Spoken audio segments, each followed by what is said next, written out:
એ જીવનમાં ડગલે અને પગલે જેને જીવવું છે એના માટે બધું કામ આવે છે.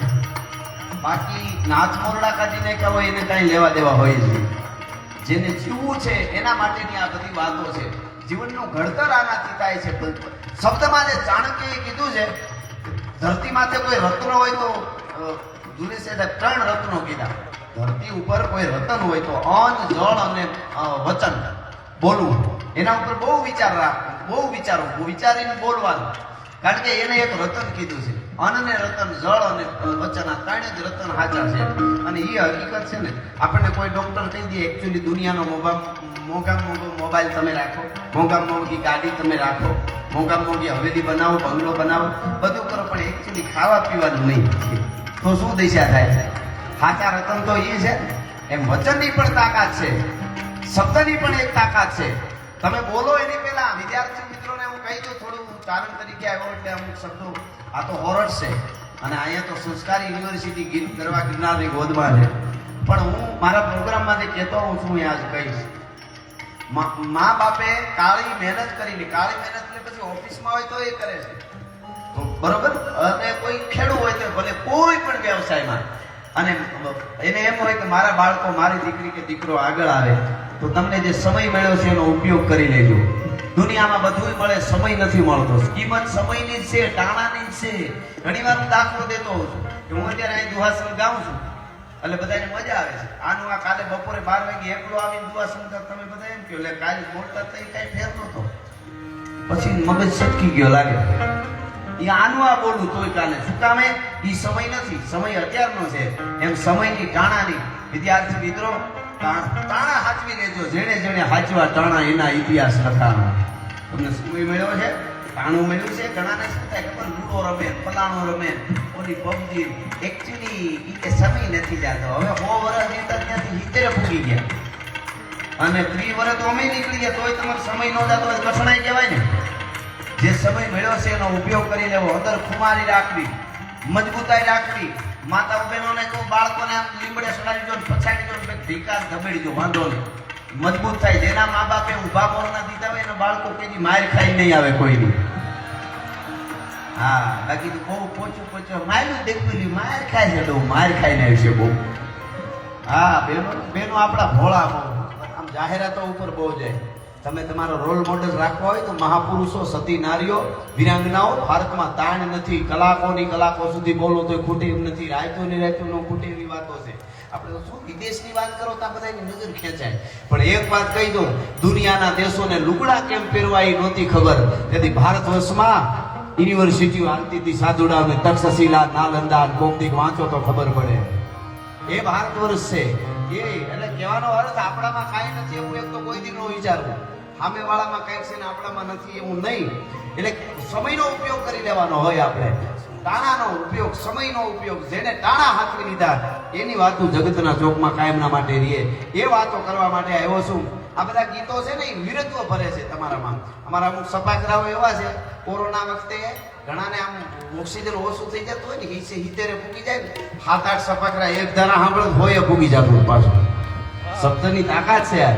એટલે ગરવા ગિરનારની ગોદમાં મારે ભગવાન રાઘવેન્દ્ર સરકાર, ભગવાન રામ, પરાત્પર બ્રહ્મ યુદ્ધના મેદાનમાં જ્યારે રાવણની સામે ઉતરે છે અને રાવણની સામે આવે છે, અને રામ અને રાવણનું યુદ્ધ છે, એને આ નોબલમાં મારે ચારણી સાહિત્યમાં, જેને બોલિવૂડમાં રેપર કહે છે, રેપ સોંગ કહે ને, એમ આપણું આ રેપ સોંગ છે ભારત વર્ષમાં ગુજરાતનું. આ સપાકરા છે મયુરભાઈ. કેવી રીતે યુદ્ધના મેદાનમાં રામ ને રાવણ ઉતર્યા, રામે કેવી રીતે યુદ્ધ કર્યું? ગાઢા ભૂગોળ હઠીલા જોધ વહેરની નિશાન રાજે રાજધાની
વર્ણન છે સારી છે.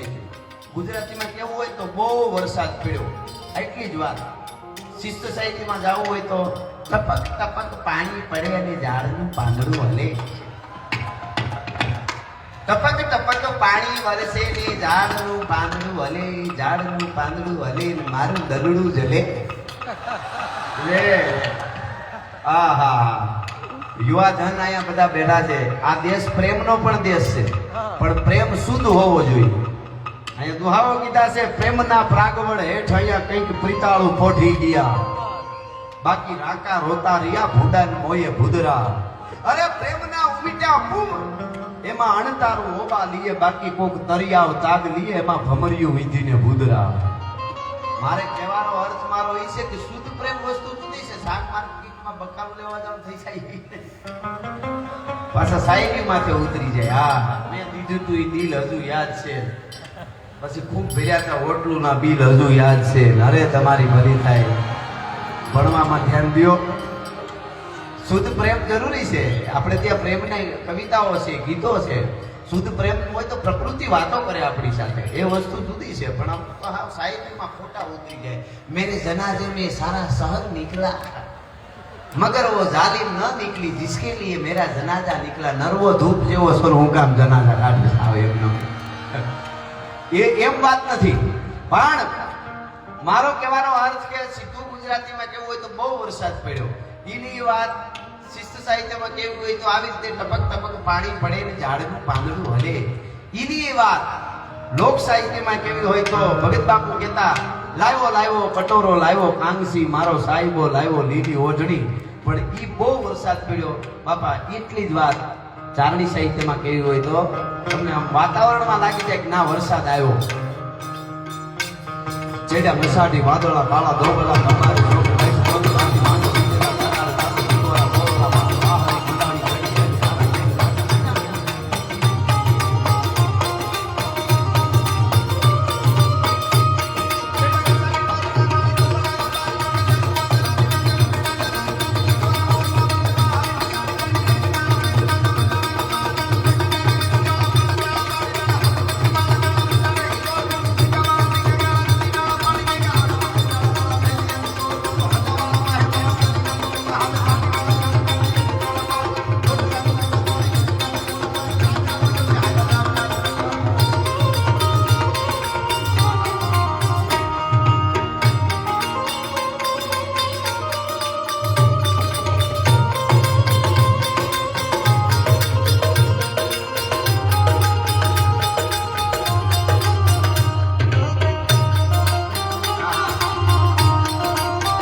ना देश क्या नाम जो केसरी के लाल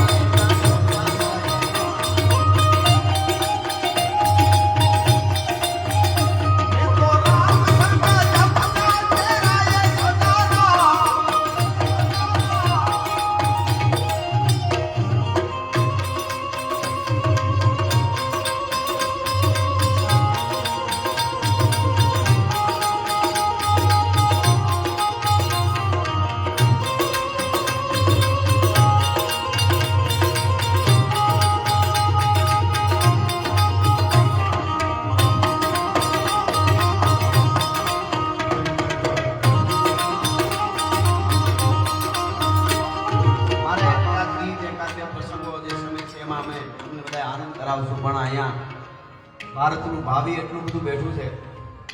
કોણ કોણ બેઠા છે, કેવડા કેવડા માણસો થાય, કોણ અધિકારી થાય, કોઈ બેન દીકરી ક્યાં પૂગે. આ તો ભારત વર્ષની ધરતી છે. હા, એટલે આપણે આપણું ગૌરવ અને પરિવારને એક નક્કી કરી લેજો. પોતાના મા બાપનું અને પોતાના પરિવારનું જે વિચારે, પોતાના મા બાપ અને પોતાના પરિવારની જે મર્યાદા રાખતો હોય ને, એ જગતના ટોપમાં કોઈ દી એને પરમાત્મા અને અસ્તિત્વ પાછું ન પડવા. ઘણા યુવાનો શું કે ખબર, હું ઘણી વાર કહું છું પ્રોગ્રામમાં, હું કોઈના બાપથી બીતો નથી. આપણે એમ થાય સારું હિંમત વાળો છે, હું ગમે એને ગમે એ કહી દઉં તો એમ થાય વાંધો નહીં, સારી વાત છે. અરે હું મારા બાપને ગમે એ કહી દઉં તો તું તારા બાપના પેટનું જ નથી. વધારે થાય માફ કરજો, પણ સાચું કહું છું. એટલે સમય મળ્યો છે, જીવતર કોને કહેવાય? કોઈક વડીલો પાસે બેસજો. હું તો ઘણી વાર બોલ્યો, યુનિવર્સિટી અત્યારે બહુ જરૂરી, શિક્ષણ બહુ જરૂરી, એટલું જ જરૂરી વૃદ્ધોની પાસે બેસજો. કોઈ દાદા તમારા હોય, આજુબાજુના નાના હોય, કોઈ 5 બેનું દીકરીને વૃદ્ધ ડોસી પાસે 15 મિનિટ મોબાઈલ એક બાજુ મૂકીને દીકરીઓ બેહે, 15 વર્ષથી 20 વર્ષની થાય ત્યાં સુધી. પછી લગ્નમાં જતા કોઈક દીક એવી આંટી આવશે ને તો યુનિવર્સિટીનું જ્ઞાન કરતાય તમને આ તો જરૂરી જ છે, પણ એવી જીવનની જે આંટીઓ છે એમાં વૃદ્ધે કીધેલી વાતો તમને બહાર કાઢશે. નકર મને યાદ કરજો ભલા માણસ. આપો એને એટલા સમાહા કાઢ્યા છે, એને ખબર હોય ઘડતર કોને કહેવાય. જીવનનું ઘડતર, ભણતર જરૂરી, પણ તો ઘડતર. હું અત્યારે અહીંયા ગામ છું, કાલે બપોરે 1.5 કિલો હોનાનો આમ તો ભાવ બોલી જ પડશે વળે અત્યારે, પણ હું તમને દાખલો આપું. 1.5 કિલો હોનાનો આવડો ગડબો લઈ અને હું એમાં વચ્ચે કાણું પડાવી અને એમાં ફૂતળી બાંધીને આ રખડું તો કાલ તમે બધા એમ કહો ગઢવી કાલ બોલતા તઈ રેડી હતું, આ હવારમાં સટકી ગયું. હોનું પેલું સ્ટોરી કે હા શું કામે 1.5 કિલો હોનું તું આમ તો હા હું કામે એનો ઘાટ નથી ગળ્યો. તમે અહીંયા ભણો છો, અહીંયા અભ્યાસ કરો છો, તમારો ઘાટ ઘડવો જરૂરી છે. ઈનું એ હોનામાંથી થોડુંક હોનું કાઢીને સારું કંઈક હાર કે કોઈ પણ વસ્તુ પહેરવાની ઘરેણું બનાવી તો કે લે બહુ સરસ, ક્યાં બનાવ્યો? કિંમત જેના ઘાટ ઘડાણા એની છે. બીજું યુવાધનને કહી દઉં, દીકરીઓ હોય કે ભાઈઓ હોય, મિત્રતા હારા હારે કરજો. માવા હારું થઈને ખિસ્સા ફાડી નાખી એની મિત્રતા ન કરતા ભલા માણસ, એનાથી સેટું રહે. અમુક તો એવી સલાહમાં આપે, ઘણા તો એવો જ કહે તમને શું ભણવા વાહેન, પૈસા વાહેન, ગોટું કાઢીને ક્યાં જાવ, મોજ કરો, એન્જોય કરો, એન્જોય. આમાં કાંઈ મહેનત ન. લીલોય બપોર પછી કે 2000 ઉસીના લાવી, તારી ભલી થાય તારી. હવારે કહેતો ને પૈસાને શું કરવા? પૈસો તમારી તાકાત હોય એટલો કમાજો. આ યુગ છે. એક રહીમ ખાન ખાનાનો દુહો છે, દિલ્હીનો એ વખતનો વડાપ્રધાન કહેવાય, અબ્દુલ રહીમ ખાન ખાના. બહુ મહાન માણસ હતો. એમનો એક બહુ સરસ દુહો છે, બહુ સરસ, કે કહું રહીમન અપને અપને બિન કોઈ કરે ના સહાય,